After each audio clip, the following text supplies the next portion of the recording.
The internet didn't just react to this story, it detonated.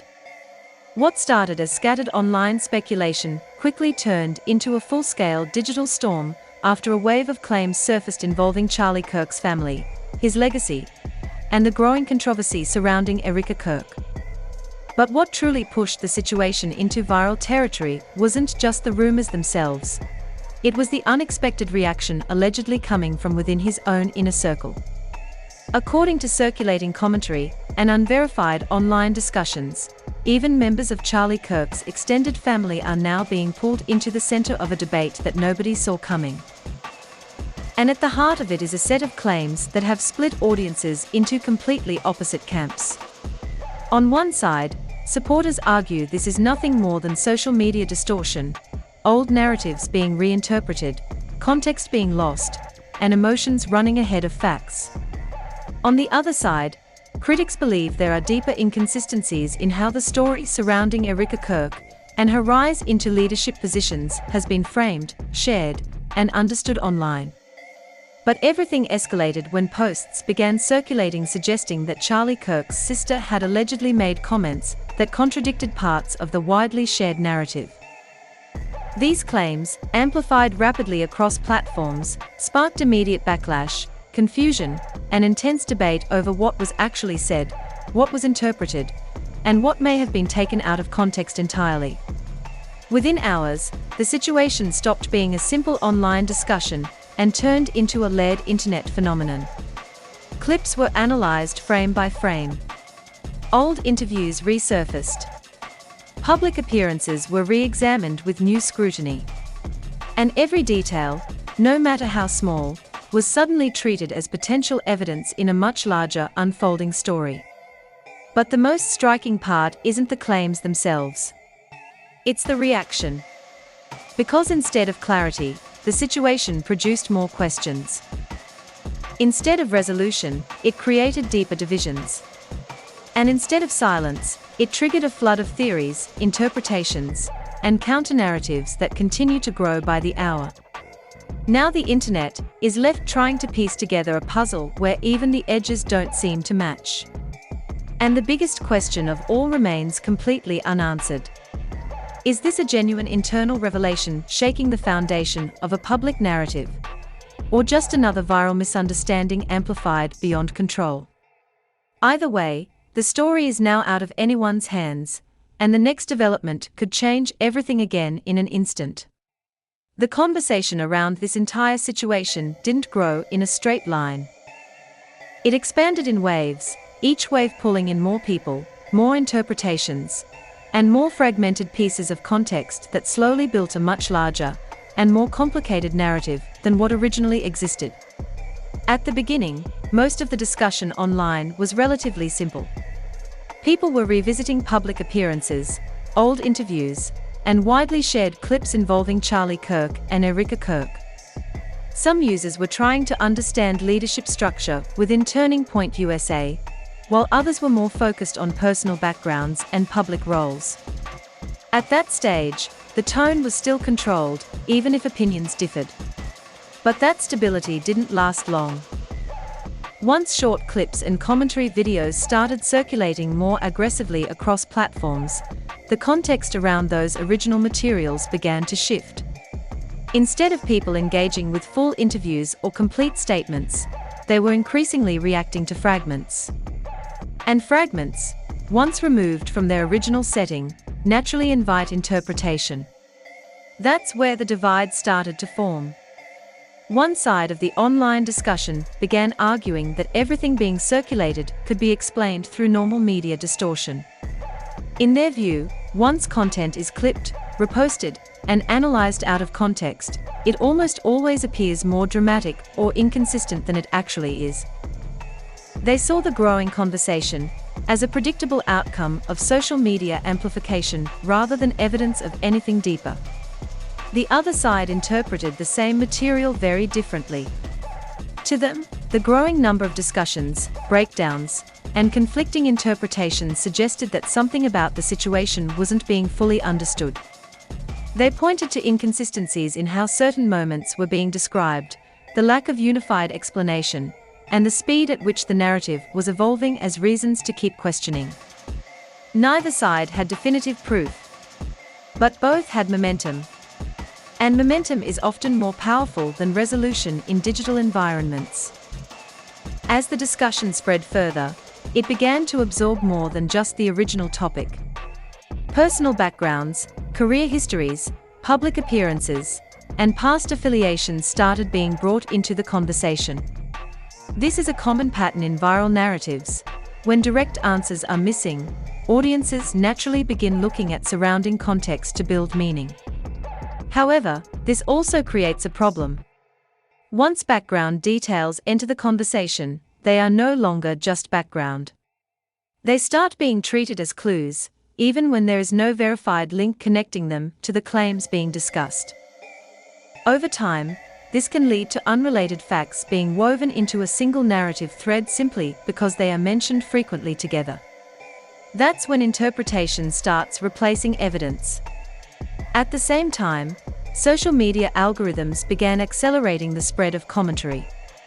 Every new video, breakdown, reaction, or analysis added another layer of interpretation. Instead of reducing confusion, this often increased it, because different creators presented different conclusions based on the same limited set of material. This created a feedback loop.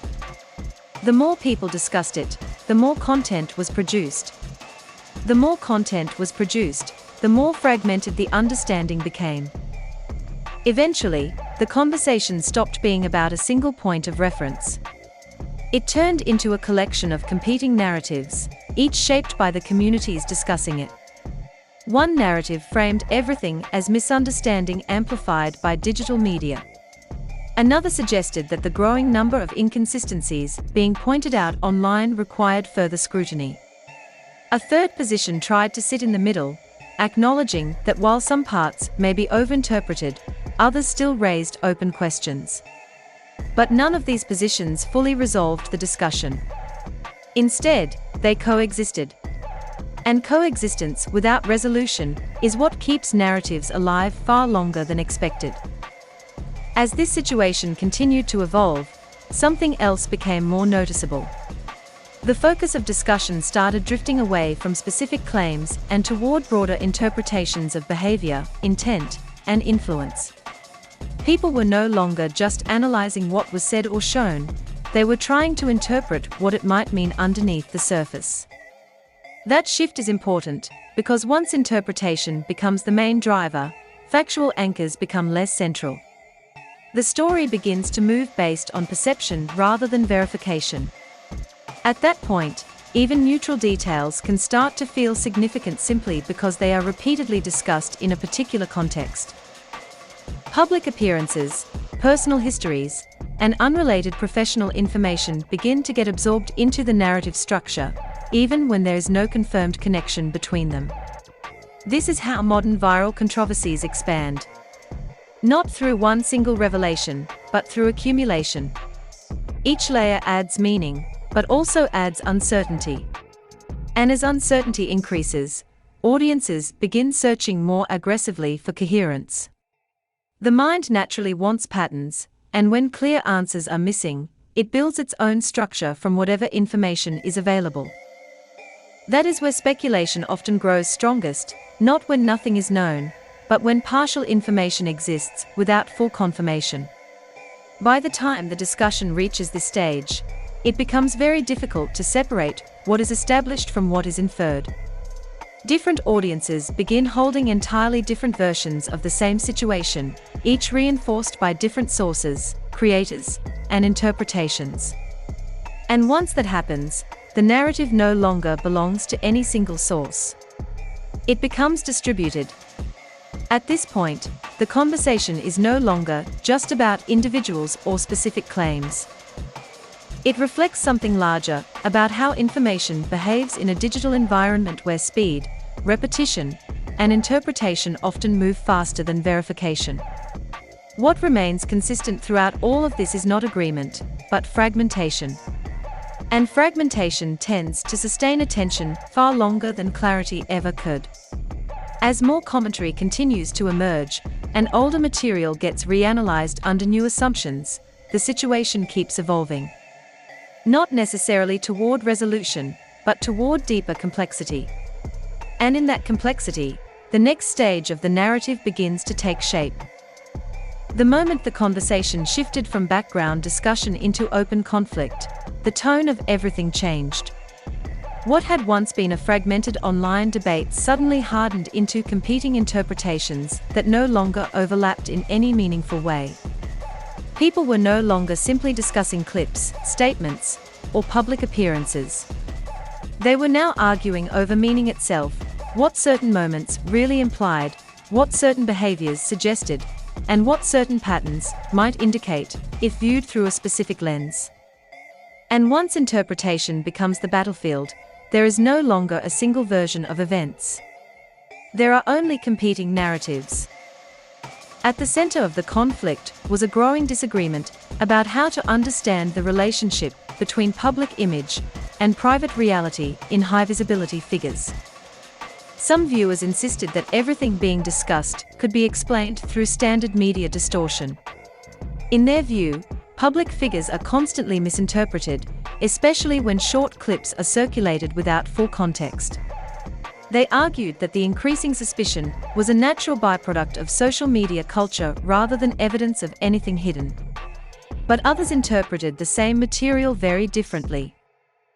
To them, the repetition of certain themes across different discussions, commentary videos, and analysis threads suggested that there were inconsistencies worth examining. They did not claim certainty, but they did question whether the widely accepted narrative fully accounted for everything being observed online. And in a digital environment where questions spread faster than answers, even uncertainty itself becomes a driving force. This is where the first major twist in the broader narrative emerged, not through new evidence, but through a shift in focus.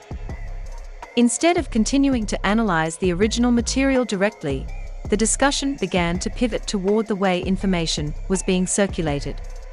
Users started examining how clips were shared, how commentary was framed, and how different interpretations were being amplified across platforms. The attention moved from what is being said to how it is being presented. And that shift changed everything.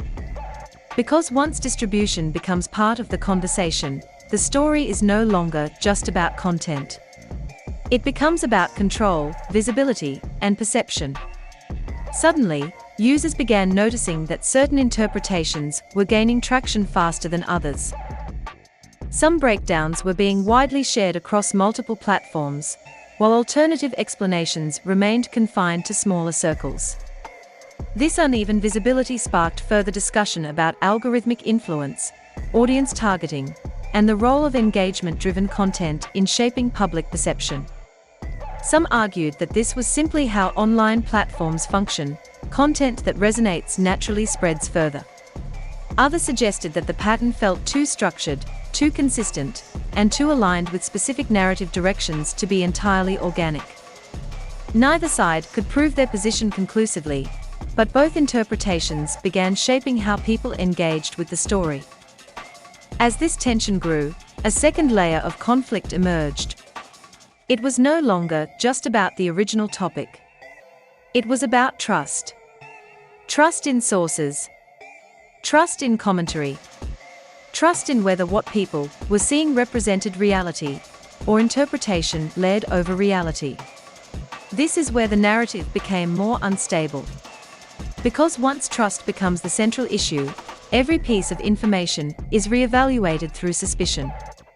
Even neutral details begin to take on new meaning depending on how they are framed. A simple statement can appear significant if presented in a certain context, while the same statement can appear irrelevant if framed differently. This interpretive instability created the conditions for escalation. And escalation came quickly.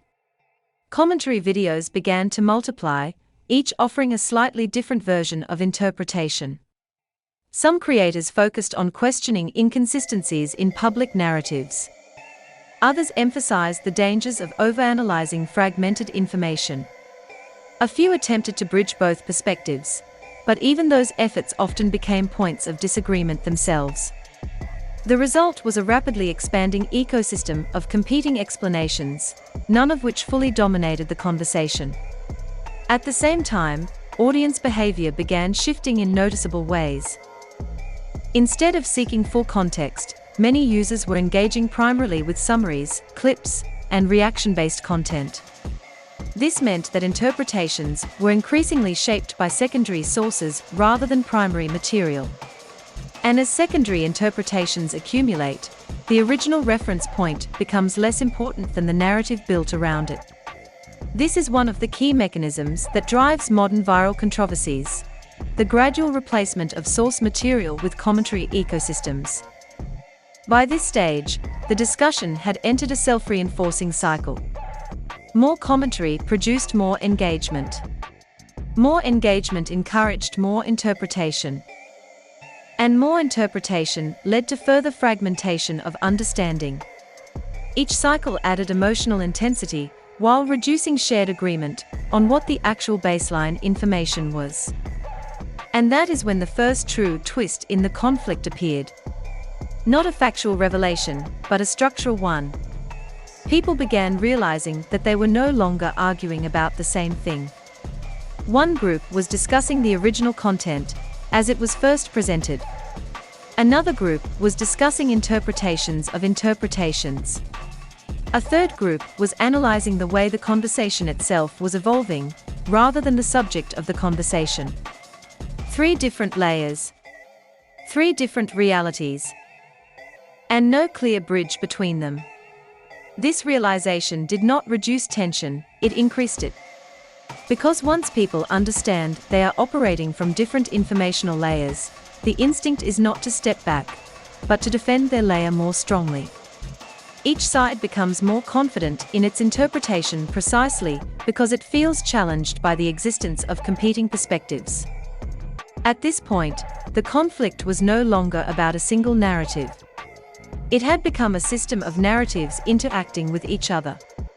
And systems are much harder to resolve than stories. As the debate intensified, another subtle shift began to occur. The language used in discussions became more absolute. Words like clearly, obviously, and undeniably started appearing more frequently, even in arguments that were based on incomplete or indirect information. This is a known pattern in escalating online conflicts. As uncertainty increases, language becomes more certain. It creates emotional stability in an unstable environment. But it also reduces nuance. And without nuance, complexity collapses into polarization. By this stage, the situation had fully transitioned into a polarized structure, with each side reinforcing its own interpretation while dismissing alternative explanations. The original material that sparked the discussion was now only a reference point, not the center of attention. The center had moved. It now existed in perception. And perception, once divided, rarely recombines easily. As the first major twist settled into the narrative, it became clear that the conflict was not going to resolve quickly. Instead, it was evolving into something more persistent, an ongoing cycle of interpretation, reaction, and reinterpretation that would continue shaping the discussion long after the original moment had passed. And with that realization, the story moved into its next phase. As the conversation expanded beyond its initial boundaries, the intensity of the discourse began to rise in a way that even longtime observers of online controversies found familiar, but still striking. What started as fragmented interpretations and competing commentary had now evolved into a fully developed narrative ecosystem. At this stage, the discussion was no longer anchored to a single piece of content or a single moment. Instead, it had become a layered structure built from repeated analysis, reaction videos, counter-analysis, and audience-driven interpretation loops. And once that structure forms, it begins to take on a life of its own. The escalation didn't come from one definitive source. Instead, it came from accumulation. Each new post, each new breakdown, and each new reaction added emotional weight to the conversation, even when no new verified information was introduced. This is one of the defining characteristics of viral narratives. They grow not only through what is added, but through how existing material is continuously reframed. As engagement increased, so did the emotional temperature of the discussion. Users who were previously neutral began picking sides. Comment sections became more polarized. Debates that were once analytical started turning defensive. And the language used to describe the situation shifted noticeably, from curiosity to certainty, from questioning to conclusion. At this point, interpretation was no longer just a byproduct of the conversation. It had become the main driver. One of the key developments during this phase was the emergence of competing metanarratives. Instead of arguing about specific claims, users began debating the legitimacy of the entire discussion itself. One group argued that the situation had been exaggerated by online speculation, and that people were overanalyzing fragmented information. Another group believed that the scale of the conversation itself indicated that something deeper was being overlooked. Neither group could fully disprove the other, and that ambiguity kept the conversation active. Meanwhile, content creators and commentary channels played a significant role in accelerating the escalation. As engagement on the topic grew, more breakdowns, reaction videos, and analytical interpretations appeared across platforms. Each creator brought a slightly different framing, even when referencing the same material. This led to a situation where audiences were no longer consuming a single narrative, they were consuming multiple competing narratives simultaneously. And that overlap created confusion. Because when multiple interpretations exist side by side, audiences often begin selecting the version that best aligns with their existing assumptions, rather than evaluating all perspectives equally. This selective reinforcement strengthens belief systems and deepens division within the audience. As the discourse intensified, a second wave of escalation began, not through new information, but through reinterpretation of older material. Previously shared clips, interviews, and public appearances were revisited with new assumptions layered on top of them. Moments that once seemed neutral were now being analyzed for subtext. Tone, timing, body language, and phrasing were all re-examined through the lens of the evolving narrative. This process is often referred to as retrospective reinterpretation, the act of re-evaluating past events based on current beliefs rather than original context. And once this begins, the perception of certainty increases, even if the actual information remains unchanged. At the same time, emotional engagement within the audience began to intensify. Discussions were no longer purely analytical. They became personal. Users were not just debating interpretations, they were defending them. And in many cases, the conversation shifted from what happened to what it means about the people involved. This transition is critical in understanding how escalation unfolds in digital environments. Because meaning carries emotional weight in a way that facts alone do not. As the narrative progressed, the idea of a shocking reveal began to form within the community itself, not because a verified revelation had occurred, but because the structure of the discussion began to anticipate one. Once audiences are conditioned by escalating narratives, they often begin expecting a moment of resolution that will tie everything together.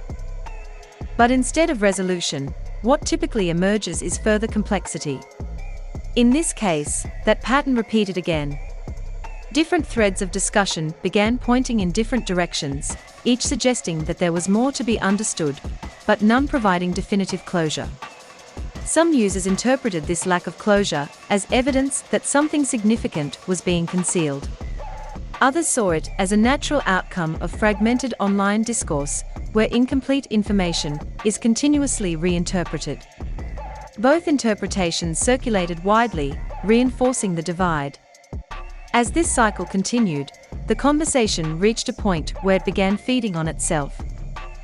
New posts were often responses to other interpretations rather than original analysis. This created a layered feedback loop where each new layer referenced the previous one, rather than the original source material.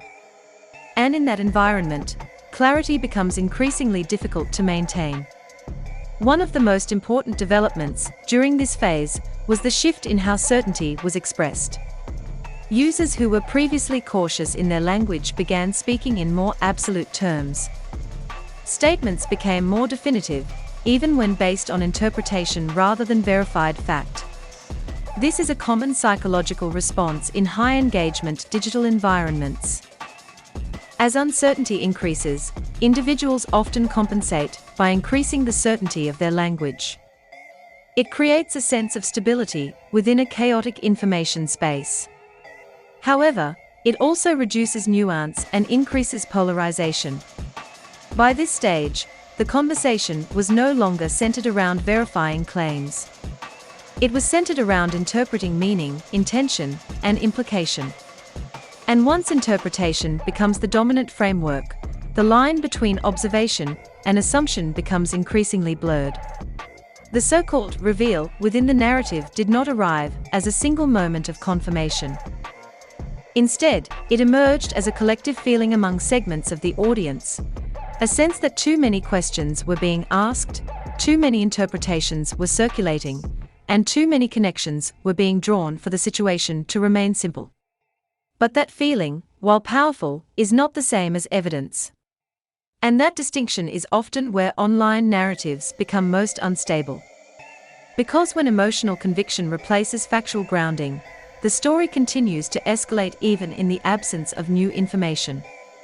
At this point, the escalation phase transitions into something more complex. The narrative no longer depends on external developments. Instead, it is sustained by internal reinterpretation, audience engagement, and the continuous recycling of existing material through new analytical frameworks. And that is what keeps the discussion alive. Not a single shocking revelation, but the ongoing belief that one might still emerge. With that expectation now firmly embedded in the conversation, the narrative moves forward into its next stage, where public response and audience fragmentation begin to define the direction of everything that follows. As the conversation expanded beyond niche online spaces, the reaction pattern began to change noticeably. What had started as a fragmented debate among smaller communities soon reached broader audiences across multiple platforms, and with that expansion came a completely different level of engagement. The discussion was no longer confined to commentary threads or isolated clips. It had entered mainstream reaction cycles, short-form videos, response breakdowns, opinion commentary, and reposted excerpts, all contributing to a rapidly multiplying ecosystem of interpretation. And once that happens, the original context becomes secondary to the reaction itself. At this stage, public engagement split into clearly identifiable groups, each responding to the same material in fundamentally different ways. One group approached the situation with skepticism toward the entire discourse. Their perspective was that the conversation had grown out of proportion due to social media amplification, where fragmented clips and repeated commentary created the illusion of significance. From this viewpoint, the controversy was less about the content itself and more about how digital platforms encourage continuous reinterpretation of anything that gains traction. Another group reacted very differently. They viewed the volume of discussion not as random noise, but as a signal that certain inconsistencies or unanswered questions deserved closer attention. For them, the sheer scale of engagement suggested that the topic was resonating for a reason, even if that reason was not immediately clear or universally agreed upon. Between these two positions existed a large, less defined audience, people who were not fully committed to either interpretation, but were actively consuming the content, trying to make sense of conflicting narratives as they encountered them.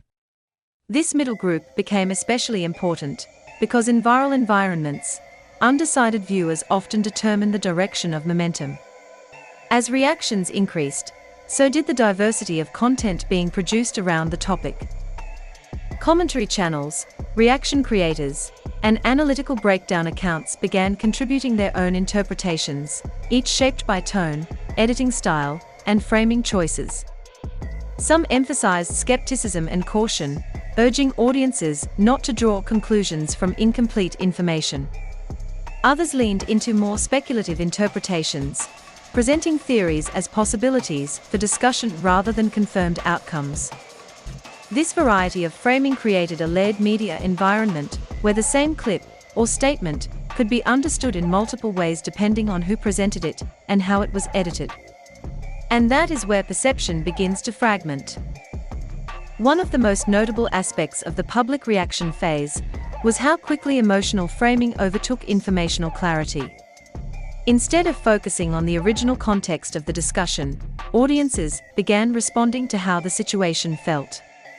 Tone, implication, and perceived intent became more influential than verified detail. This shift is important because it changes the nature of engagement.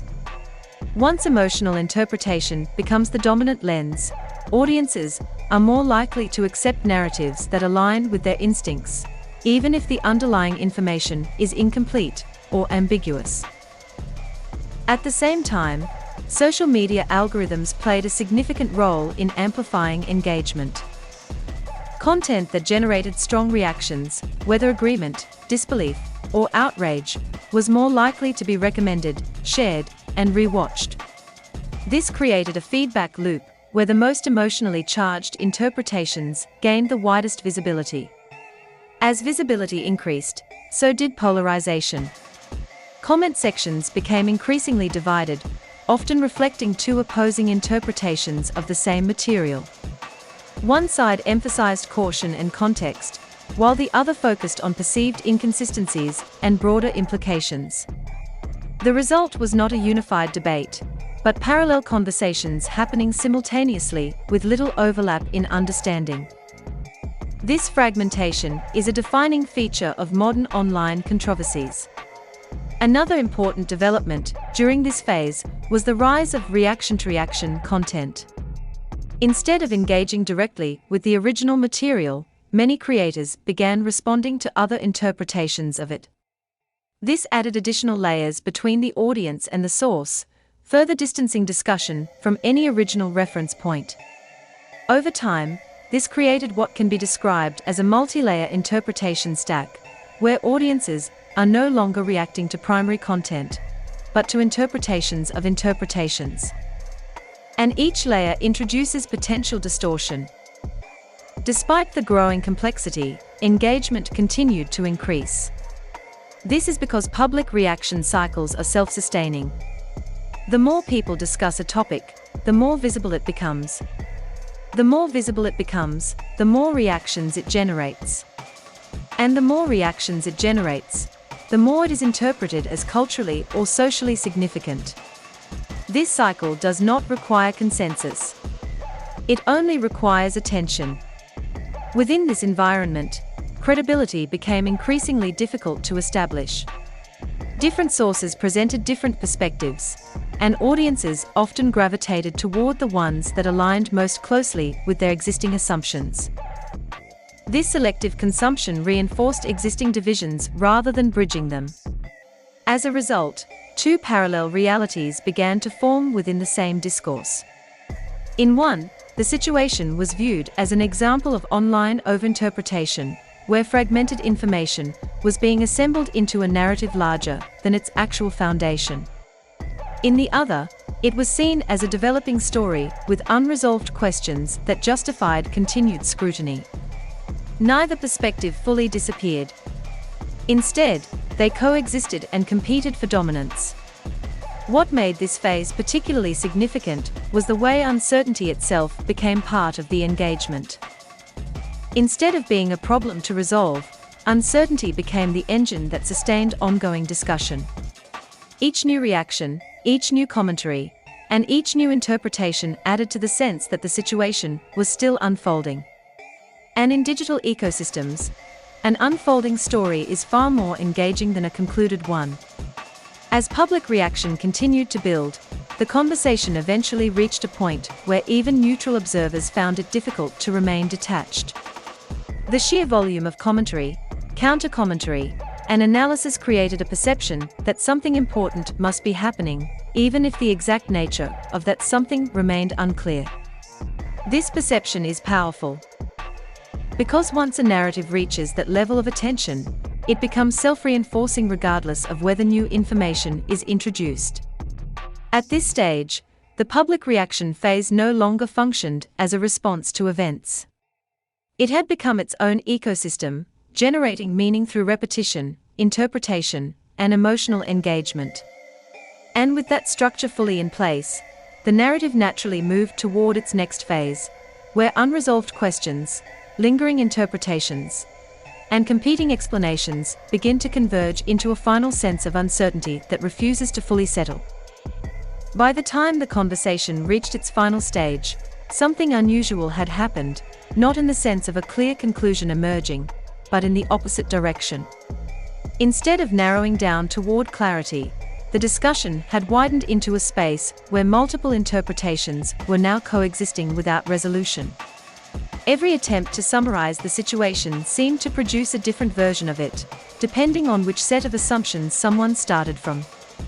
And that is where the so-called final twist of this entire narrative actually lies. Not in a new revelation, but in the realization that no single revelation would be enough to settle it. At this point, audiences were no longer waiting for new information in the traditional sense. What they were waiting for, whether they realized it or not, was confirmation of the version of events they had already begun to believe. And that expectation alone began shaping how every new detail was received. This is where modern viral narratives become structurally locked. Because once a story reaches this level of fragmentation, new information does not unify perception, it splits it further. One group interpreted the entire discourse as an example of digital overamplification, where repeated commentary and fragmented analysis created the illusion of a deeper hidden structure. From this perspective, the entire situation had been transformed by social media into something far larger than its original foundation, with each layer of interpretation adding emotional intensity, but not necessarily factual grounding.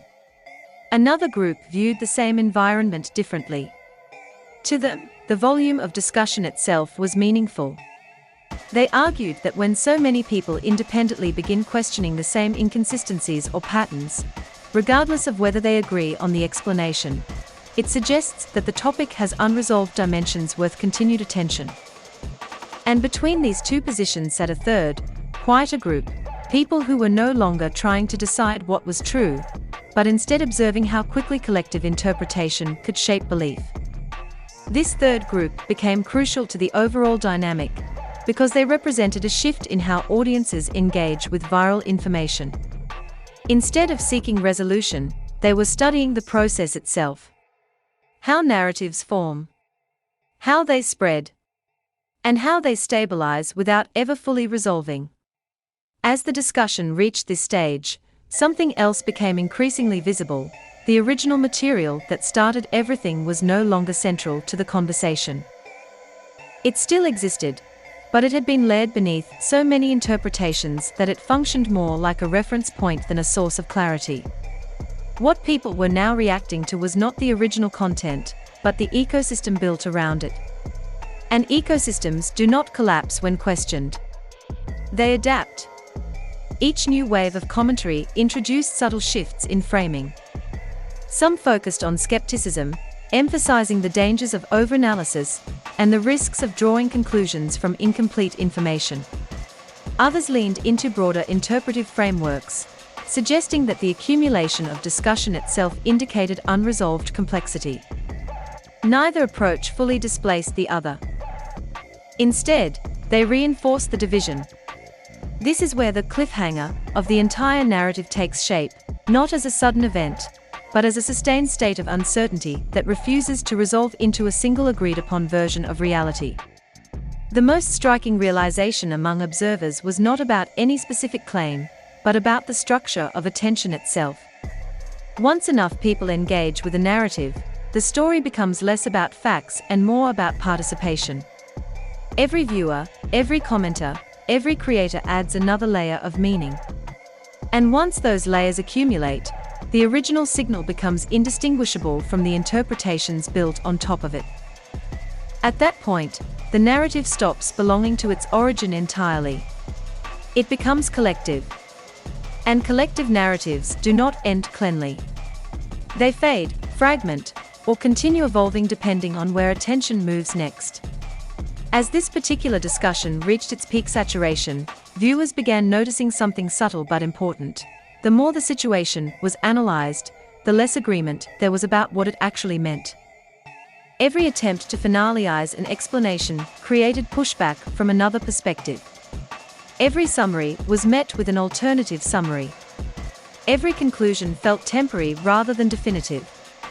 And that instability is exactly what keeps the narrative alive. Because as long as uncertainty remains, attention remains. And as long as attention remains, the story is never truly finished. Even now, the conversation continues across different platforms, taking new shapes depending on where it appears. Some versions are skeptical and restrained. Others are more interpretive and speculative. But none of them fully close the loop. Instead, they extend it. Which leads to the final question, the one that every audience eventually has to confront when faced with a narrative like this. Is the story still unfolding because there is more to be revealed, or because modern attention itself requires the story to never fully end? And in that question, there is no final answer. Only continued interpretation. Only continued debate. And the quiet understanding that the next update, whatever it is, wherever it comes from, will not end the conversation either. It will simply restart it in a new direction.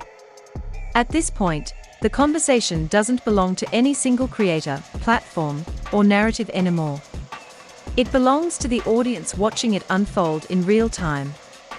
And whether you see this entire situation as a case of online overinterpretation, media distortion, or something that still has unanswered layers, one thing is undeniable: this story has already become bigger than any one explanation can fully contain. That's why your perspective matters here more than anything else. Because in situations like this, the audience doesn't just consume the narrative, they shape it. Every comment, every interpretation, every counterpoint adds another layer to how the story is understood collectively. And sometimes, the most important insights don't come from the loudest voices, but from the questions people are still willing to ask. So now the conversation turns to you. Do you think this entire discourse is an example of how social media can amplify fragmented information into something much larger than its original context? Or do you think there are still parts of the picture that people are missing, which explain why the discussion refuses to settle? And more importantly, why do you think narratives like this spread so quickly in the first place? Is it curiosity, confusion, emotion, or something deeper about how people process information online today? Drop your thoughts in the comments and join the discussion, because this is exactly the kind of topic where multiple perspectives matter. If you've made it this far, you're already part of the conversation shaping how this story is being interpreted across the internet. So don't forget to like the video if it made you think, subscribe if you want more breakdowns like this, and turn on notifications so you don't miss the next analysis. Because whether this story fades away or continues evolving, one thing is certain: it won't be the last time the internet finds itself divided over a narrative like this. And when the next wave arrives, you'll want to be ready for it.